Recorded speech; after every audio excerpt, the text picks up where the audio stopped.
Faly miarabanao amin'ny sabotsy faraka ambin'ny folo ny volana janoary ity.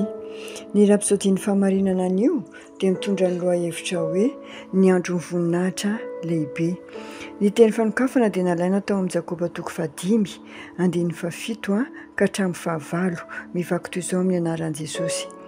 Indro ny mpiasa tany, miandro ny voka-tsoa amin'ny tany, ka maharitra amin'izany mandra-pahazoany ranonorana aloha sy aoriana.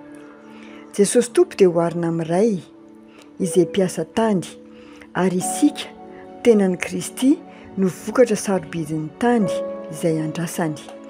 Ny apôstôly Jakoba ihany koa ao amin'ny andinin'ny fanokafana dia milaza amintsika fa ny mpiasa tany dia miandry ampaharetana mandra-pahazahoan'ny ranonorana aloha sy aoriana.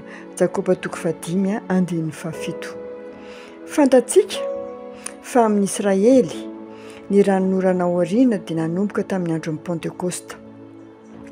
Nanamafy izany Petera raha nilaza hoe ary amin'ny andro farany hoy Andriamanitra no andatsahako ny fanahiko amin'ny nofo rehetra. Hitanao izany ao amin'ny asan'ny apôstôly 2:4 sy 7. Izany ny fiandohan'ny firotsahan'ny ranonorana izay nambara fa hitranga amin'ny andro. Ny Hosea 9:7 dia manome antsika fahatakarana bebe kokoa momba izany fampanantenana izany. Hoy izy: dia aoka halala, eny aoka hiezaka halalan'i Jehovah isika. Matoky toy ny maraina ny fiposahany, fa ho avy amintsika toy ny ranonorana mivatravatra izy, sy toy ny faramandimby izay mahavoto ny tany. Io oran'io izay voalaza ao amin'ny Hosea dia mahakasika ny Israely sy ny fiangonana. Ho an'ny Israely ny ranonorana aoriana dia tonga tamin'ny Pentekosta izay nanamarika ny firotsahan'ny fanahy masina tamin'ny fiangonana voalohany.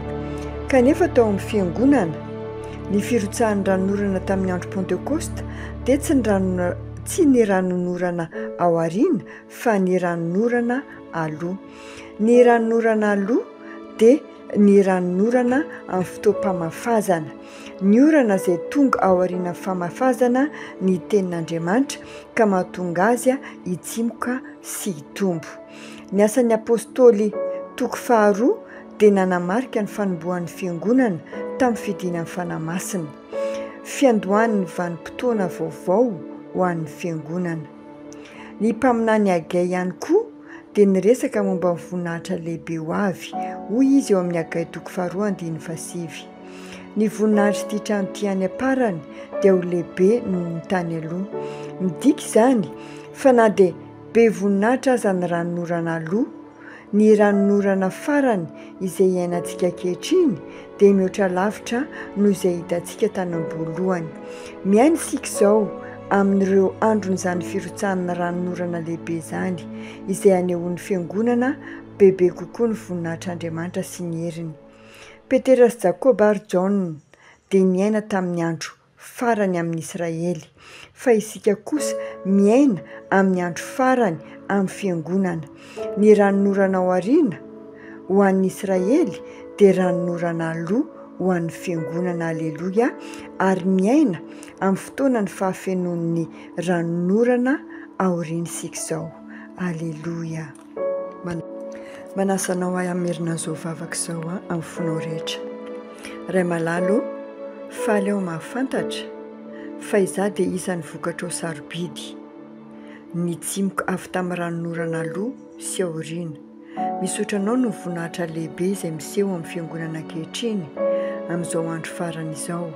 Mandeha amin'ny hery aho sy ny fahafenoan'ny fanahinao anio, ary mampisy fiantraikany amin'ny tontoloko, amin'ireo vo sy ny asan'ny fahamarinana amin'ny anaran'i Jesosy. Amen.